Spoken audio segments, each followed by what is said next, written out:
excited today to welcome our guest, Miss Maya Day, my friend, my former colleague, a mentor of mine in many ways. So everybody, let's welcome Miss Maya Day all the way from Newark, New Jersey. Thank you, man. Thank you for coming down to Brooklyn to see us.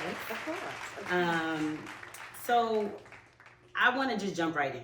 Perfect. Okay? And once we start talking, you'll see why I named today's conversation Horizontal Networking, the true epitome right here of lifting as you climb. Gotcha. So, yeah, let's just jump right in. So I want to first talk about how we met. Okay. Way back in the day. Way back in the day. Back in our prime. Okay. We was cute then, we cute now. Right. Anyway, but yes, so it was 2020. It's the pandemic. Top of the penny. Top of the penny. I was on LinkedIn, and you hop in. Yeah. Because you have your perspective, I have mine. Mm-hmm. So it was, high time in law school where you're supposed to be networking and talking to people and going to conferences and, just kind of figuring out what you're going to do. What are your next steps? And yeah, we were in the pandemic. I had no next steps. I had no opportunity to network and go out. So I said, let me use the tools I have. And I used LinkedIn. I looked up who had either a career path that I admired or liked, or something that I felt like wasn't too far off from where I am, so that I could just ask that person how to get to where they are. I wasn't trying to go all the way to the top yet. I was just trying to figure out what is my next best step, because I do think for a lot of us, the pandemic had us like thinking less long term and more, what am I going to do tomorrow kind of thing. So I found Maya's profile on LinkedIn and I sent her a message, and she wrote me back, and I was just like she was a celebrity, because it's just one of those things where you reach out into the ether and you don't know who's going to write you back. You don't know if they're even going to read the message. That's true. So I wrote you back. I wrote you, you wrote me back, and then we scheduled a phone call. Yeah. And so the call came in, the message came in, and I do, it was the top of the pandemic, so I think it was a weird time when people were kind of hitting people up, but like to your point, not knowing what's going on, like what space we're in, like in person, virtual, like how long is this thing gonna last. So it did give us a little more free time to like engage and lock in on LinkedIn messages, things of that nature. So I try to be very intentional about responding to people that reach out to me. And I don't know, I think it's one of those things where it's like, it's not on you, it's in you. So I responded like I would anybody else. And you don't know, what a call's gonna lead, you don't know what an email's gonna lead, but you were very persistent. You set up the call, we chatted, and I said, wow, this girl really wanted. Like, some people want to hear, you go through the story about what I did, my journey, it's great. But some people want to get to the back and want to figure out how to do it. Right. And I could feel that through the conversation. And as the pandemic kind of like progressed, and we saw we weren't just in this for like 6 months. Right. A lot of companies, a lot of orgs try to figure out how they could contribute and interact with the next gen. And one of the things that came about on one of our calls at the firm was, maybe we take on an internship. At that time, I think one of our clients had thought about it too, so we thought it'd be a great way for us to say we're engaging in that way too. Yeah. And once I had met you, I think that was probably within the same month of us meeting, and so I was like, okay, boom, like let's do the internship program. And okay, boom. Right. And so Eugene at the firm is like, okay, we could do it if you're gonna be in charge of it. There's only like 4 of us there at the time. So I'm like, all right, whatever. And I didn't want to make the process difficult for myself. So I told you. I did it for myself. I was like, I didn't want to have to review a bunch of applications and like vet people and do 50 million rounds of interviews. So I was like, listen, and I told it to you, just, blunt like that. If you want the job, you did. It's yours, but don't come in here and embarrass me, act foolish. So you did. You did talk to me just like that, and 100%. I did not even know her. She told me not to embarrass her. Right. At her job. Because don't. I had known this woman virtually, never met her in person, and she was like, if you want it, here it is. Here are the stipulations. So even in that, I do respect, like, you didn't just hand me something. Right. You handed it to me, but you were like, you got to come in here and do your best. Right. And I do appreciate that, because a lot of times we get excited that we had an opportunity. And like, of course I wouldn't embarrass myself. Right. But at the same time, there was a little bit of like pressure on my back, like, don't embarrass yourself and don't embarrass her. Right. Because Right. you're the first intern. You don't come here acting foolish. So yeah, you sent me your materials. You still did have to interview with them. So I knew, you know, you would put your best foot forward. And if, you know, all else failed, that we could make it a semester thing. So you didn't have to be there forever. But you did. You came in, you killed it. And then they were talking about keeping you on after and wanted my sign off. And I was like, sure, yeah, of course. So that's how we met. How it happened. Listen, LinkedIn could do wonders, okay? But something I want to highlight about our LinkedIn relationship is a lot of people, when they want a job, especially, you know, we're in the legal field. So people look for the partners to talk to, immediately want to talk to a partner. But I think something that people miss is that this horizontal network, right? Like Maya and I are 1 year apart in real life, you know, but she's still a mentor of mine. And I think that that's so important because we can be friends, we can go out and party like we did yesterday, but we can also, you know, call each other on a deal. Like in law years, she's, 3 years ahead of me? Yeah, probably. So there's a wealth of knowledge there that I didn't have at the time. So when we first started working together, I was like, ooh, my senior associate. Now we don't work together, I'm still like, ooh, my senior associate. I still call her to this day. And so I just think that that's something really important to highlight for the next generation, is that you don't have to go all the way up to the partner. When you want a job, when you want to find out your next step, you might want to start where that next step is. And for me, I was, you know, a law student, and that was associate. Right. So I called an associate. Right. And, you know, that proved beneficial for my life and, you know, has put me in the position that I'm in today. So, you know, shout out to you for doing that, because who knew that was going to be like, what are we doing, 5 years later? Right. And Still to your my point, job. everyone starts out, somewhere. So like my thought always with, you know, networking across is that everyone started out somewhere. The partners that we all look up to started out as associates. So it's better to start to build your network at that entry point level rather than always reaching out to the people that are 5, 10, 15 years in, who might have less time and aren't as tapped into like the struggle right now. Right. They're further away from it. They were able, some of, you know, our peers, colleagues, at our jobs were able to get in-house right out of law school, because that's how they were hiring back then. So they don't understand navigating, should I do the firm? Should I do this? Because it was just like, you know, oh, you want to go in-house? Cool, go in-house. You want to go to a firm? Cool, go to a firm. But it wasn't the whole struggle of figuring out. And so I think navigating that horizontal space gives you more kind of tune into what's going on currently. Yeah. As well as when you're starting out, practicing is very scary. Like, you're very unsure of what you're doing. It's getting hot.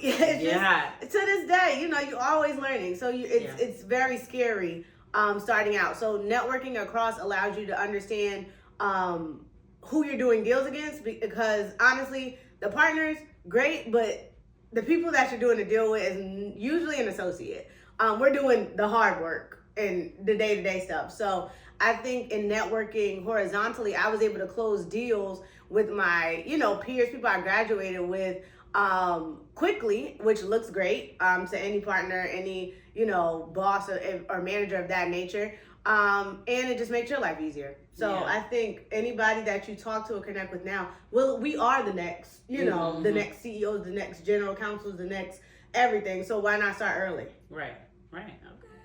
Why not start early? Okay. We got next. Okay. Listen, we got now. Right. And we got next. Right. So would you say, to wrap that part up, would you say, what are some skills that you noticed, or not even skills, what are some qualities that you feel like you pulled out from our conversation, or that you pulled out from any younger generation person that you've given an opportunity to, or made a, you know, connection with, that you maybe have said, hey, you should talk to this person? Like, what do you get from them that makes you want to give to them?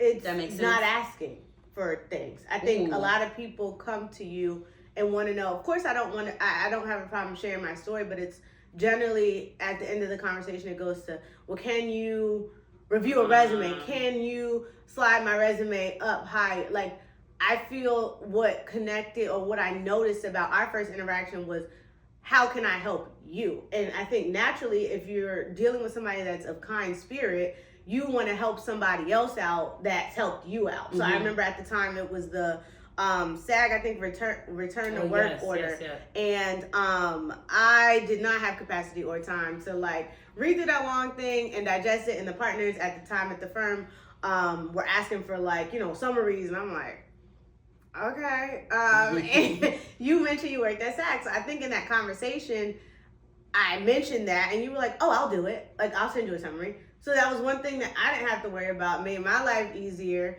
And it was like, okay, cool. This girl's putting in the work before it's time to put in the work. And I could see that. So, one of my mentors always told me, be of, assistance to somebody. Provide value to people. And then you will become naturally the person that people want to help. So whether it was volunteering in law school and not asking, grabbing water for people, just being helpful. I feel like a lot of my mentors that I have to this date were from just being of service to people. Wow, that's good. So that's good, because people say closed mouths don't get fed. If you want something, you need to ask for it, and that is kind of the opposite. That like it's not about what you ask for, because ultimately what people want or need. So it's more about getting in there, providing that value, seeing where you can be helpful. Exactly. And I think even that provides information, data for the person helping. It's like, is this a space I even want to be in? Are these people that I even want to provide value to? That's really good. Thank you for sharing that. No problem. So more on the horizontal network, have you had any like standout moments in your career? Well, you spoke a little bit about closing the deals, actually. We can go back to that. So what does that look like? Like, you get on the phone and you have 2 more sticking points and you need to close this deal now. Take it away. So I think one thing that my former SVP, EVP told us was that a lot of people step away, and I think there's an article about it, we step away from phone calls. We're used to being very much on emails and going back and forth, and that's not how you get deals done quickly.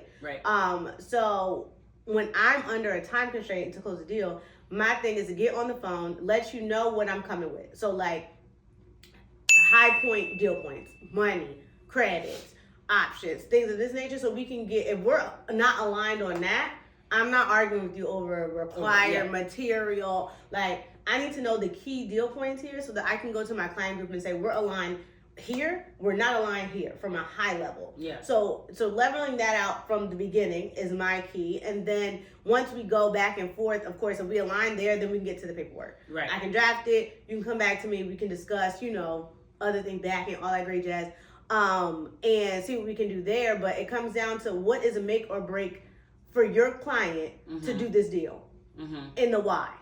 Because I'm happy to take a lot of times, most of these deal points aren't ones that we can agree to or give a sign off on. So it's all about me. I say, I understand, I'm listening, but I have to let the client group know not only what you're asking for, but why you're asking. If you're saying that my client can't be or needs these excluded categories because they have deals in X, Y, and Z, or their brand is associated with this, this, and this, that's more understandable than just, I don't want to do this, I need this, scratched off. It's just a red line. So it gets deals done when you're able to understand people. So hopping on the phone always gets the deal done. And then, discussing it with the client group, understanding what the creative's goal is, because that's ultimately in-house. My client is our creative group's our company. So understanding their goals for the project, what their concept, their vision is, looking at the Bible, looking at the sizzle, looking at the presentation. Actually viewing the content itself. And seeing how you can. So then let me ask you this. With all of that information, right? Like you have the information about the project, you know what the deal points are you're trying to make, but that horizontal networking then comes in when you get on that call and you're saying to, say it's me, and you're saying to me, hey, Ayana, we're aligned here, I can give you this, I can't give you that because my creative looks like this. You're pulling on the tools that you have to use that, that network to then say, okay, I know this person or I don't. Because, but if you're going up, like say you're negotiating with a partner? Do you take the same strategy I do. as you would with someone horizontally? I think I do. I just have to understand and be willing often to then. Generally, when you're working with partners, they just feel like, and they're dealing with somebody who is a counsel or something. Yeah. They just sometimes, not all of them, think that they could outsmart you, outwit you. So you have to be sharp. I think when you are, for anyone, but specifically with partners who just feel like, they've been doing this for years. So it's a similar strategy. You just have to be not only understanding of the point you want to get across, but also your why and why you can't or can't do it. Specifically with partners. If you're dealing with an associate, you might be able to get more of a background insight as to what the client or their client wants and why they will or won't accommodate that. So I think a similar strategy, you just have to approach it a little different. Yeah, it's depending on. It's more like if you were speaking to a friend. Correct. Versus if you're speaking to their parent. I'm going to say, right. It's just, you're saying the same thing, but it's just like, Ayana, okay, your client wants to get paid this much, justify. Can you give me followers? Can you give me data points so I can say these people are worth it? Because I want people to get paid. Like, pay what they're worth. So if I can get you closer to that, cool. But if you're not giving me anything to work with, then, and a lot of times partners feel like they don't got to give you anything to work with because that's their client. Their client's always, the best thing, the next up and coming, Denzel, like it's always that. But they're not. So it's just, But they're not. Okay. Right, they're not. Okay. Well, I have lots of questions here about horizontal networking, but I feel, through the storytelling, like we kind of hit on those. But one thing I do want to shift to is that, the Gem Jar's mission is about building a community of individuals who, through transparent conversation, authenticity, just telling the truth about their experience, we push each other into purpose, right? Into, what is it that you're supposed to be doing? We're bringing out all of these things about our personalities, about how we think, and it just pushes us in a direction. So one thing I want to ask you in that same vein of transparency and authenticity is, to this day, you still make time to meet and connect with young lawyers. You did that with me. That was 5 years ago. We literally went to a dinner, last week? Last week with a bunch of young lawyers that we met. And, Maya was texting me about time, date, and place. And she was like, girl, I made them set it up. They set it up. Sure did. Okay. They got to do a little work. Right. Got to do the work. They set it up and we went. And it was just such a beautiful experience to not only connect with them, like for me to connect with them, for them to connect with each other. But Maya was like the senior of our group. And so I really want to ask you, can you talk a little bit about why it's important to you, even now that you become counsel at BET, to reach back and pull others up as you are continuing to elevate? Yeah, I think one of the key things for me is for people to see it. So when I even got introduced to entertainment law, it was because I had met my now mentor, sponsor, friend, Khadijah. Yes, Khadijah. Shout out to Khadijah. And I never even knew that this was a thing. Yeah. I had, at this point, knew I wanted to be a lawyer since I was a kid. I wanted to be the next Black Judge Judy. And promise you, I still love court TV. Like, I really wanted to do that professionally. So I was like, okay, let me start out as a prosecutor or a defense attorney first. Yeah. And then somebody's going to see my star power in that capacity and then want me on TV. I'm going to get out of here. Okay, star power. Keep it going. So, yeah. So, I interned as at the prosecutor's office twice. I gave it 2 goes, and I was like, this is not for me. They put me in the children's division. I was crying every day. I'm like, these kids just want to go home. We don't, I mean, Johnny stabbed somebody, but, and I'm like, give them a home. So, yeah, it was a lot, and then I realized that I hated it and wasn't sure if I wanted to be a lawyer anymore. I thought maybe I wanted to go the creative route. I was kind of figuring out, but it was junior year of undergrad. So you were supposed to figure out, way long time ago. That didn't happen for me. And my parents were scared I wasn't going to graduate on time. So they were like, listen, you got to stick with the plan. Yeah. You got to figure it out. And I met Khadijah, and she actually helped me get an interview at the DC office at the time. That was the headquarters for BET. And I walked in, it was like the Black Wakanda. Like, if you could cue the Wakanda music, like, that's how I felt in the headquarters. It was lit. So I walked into the interview, killed the interview, and did something that I don't recommend anybody do, and I've never done since. At the end of the interview, I was just like, okay, so when do I start? And I don't think they actually were supposed to take 2 interns because we didn't even have a desk. Like only one, we only had one desk for the intern.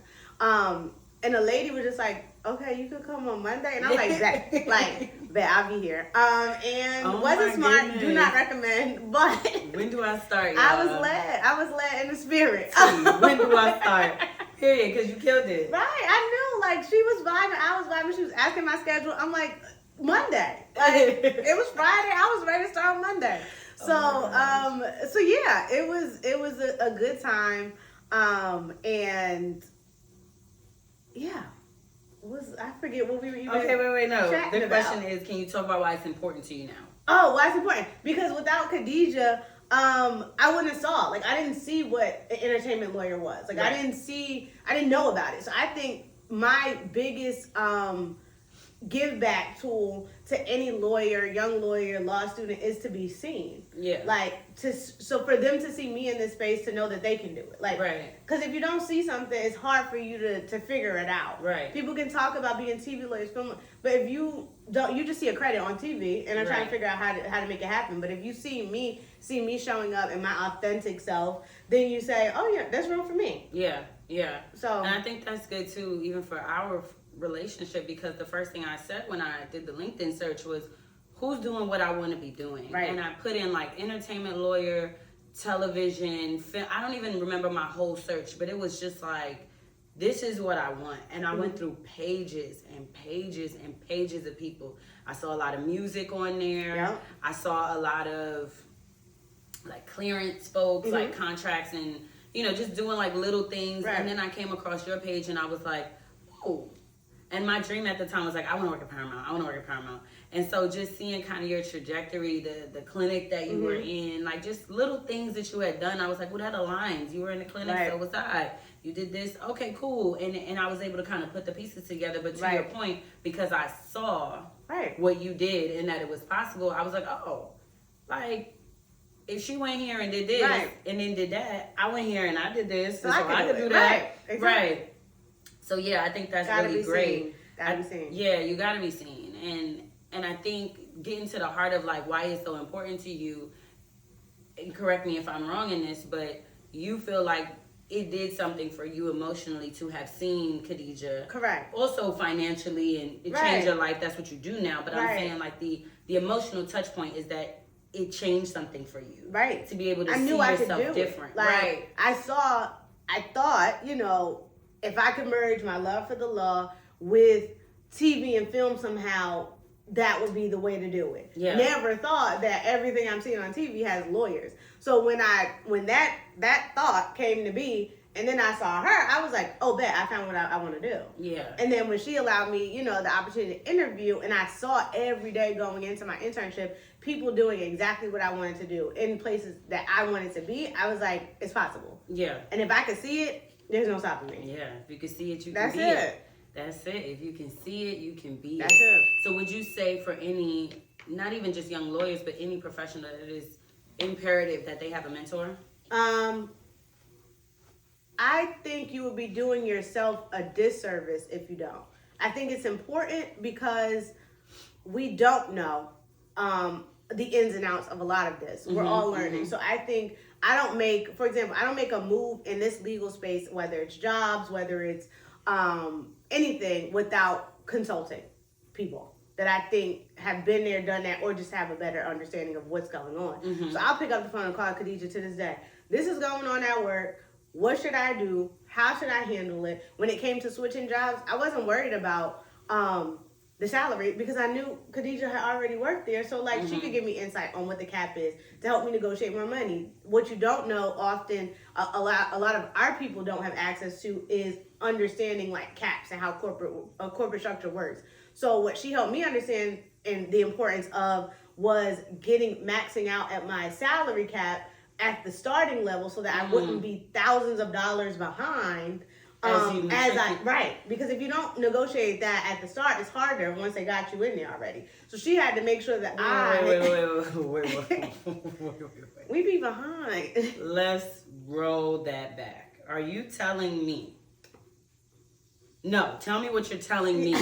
again. You got to negotiate your cap. You got to negotiate to be at the highest point of your like counsel role at the start of your career, because if not, every promotion, every 4% increase, you're still behind people, and you won't get like they'll never say, "Oh, we're gonna give you $10,000 to get you to the cap." They saving money by doing that. So the cap is never the true cap. Everything they say they're not gonna do, they can't. They say, we don't do sign-in bonuses. Okay, for the right person, you do, and you will. So you just have to ask. We're too scared. We're just, thankful for the opportunity. Right. But not only am I thankful for the opportunity, I have to realize that I am the asset. Like, I'm the prize when it comes to that. So, like, you need me, I need you. Let's make this, let's figure out how we can make it happen. And without a mentor who had kind of navigated that space, that would just be something you didn't know. Right. I would have been happy to take, go whatever cap they mentioned, negotiate up until that, and then say, okay, that's it. But having a mentor in that space helped you navigate it in a way that you wouldn't have been able to without her insight. Yeah, I think that's beautiful. I think we should all take notes on negotiating salary caps. We should bring you back. We should talk about that. We should bring her back. Right. We should talk about that. Right. Absolutely. Yeah, no, we can, because I think, like you said, it's access. A lot of times we're behind the ball. We're trying to catch up, not knowing that there's a whole other piece of this puzzle that we just don't know about. Right. 100%. Not even, okay. So we'll come back to that on another day. Gotcha. Let me ask you, how do you ensure that the network you're building horizontally, because I think once you start getting into people are in and or around your age, it could be tricky. Okay. So how do you ensure that those connections stay authentic, stay, true, like you can be yourself. Like I said, we went to a party, like we can go to a party, we can dance together, we can hang out together, but then we go to the office and we have we still have a fun relationship, but we're doing work here. Like, how do you, I think it may have been different with me because now we're real friends, but I'm saying like, how do you do that with somebody who's maybe 3 years your junior, or somebody who's maybe just 3 years your senior? Like, how do you navigate those? I think it's inviting them to different settings. Like, I think, when we first started out getting to know each other, I'm not going to tell you to roll through the part, like, come through, girl, we are excited. Like, none of that. Right. You just see how people operate and navigate. Some people are coffee people. Come to the office, let's chill. Like, let's talk about our weekends. And also just following people. I found so many people that are now my, like, lawyer Instagram besties that I've probably seen in real life, like, 1 or 2 times. But I love to support what they're doing. I love to, just be the hype woman for them. So I think when you do things like that, you see how they move and operate and how they live their lives, and you're like, hey, yeah, come through. I'm having a birthday party, things like that. It's cute. Start out with dinners. You never go like straight to like, because everybody don't party the same. So you start out on neutral territory, like a dinner. You pick the restaurant the first time so they understand the type of food you like and where we're at, then let them do the next one, and then kind of graduate from there. Right. It's like a play. Right. You got to figure it out with them. Okay, so it's okay. Because I think sometimes people stray away from those relationships, right? They're like, oh, I think even though people don't say it, a lot of people want their respect from their juniors, but then they also want, and I think for juniors it's more sticky too, because you don't want to ever cross that boundary of being like too friendly, but you also, don't know this person personally yet. So you're just trying to figure out how to navigate that. So I think what you said is good because it lends itself to it being kind of a song and dance. Like you play the tune, I play back. Like, kind of. Until that relationship is established. Right. Or not. Then Right. Or not. Right. That's, or not. Right. It could be both or neither. First and last dinner. Okay. Great time meeting you. Right. Okay, well, to close out, I want to ask if you have any final thoughts, either about horizontal networking, or just lifting as you climb in general. I think the horizontal networking is key.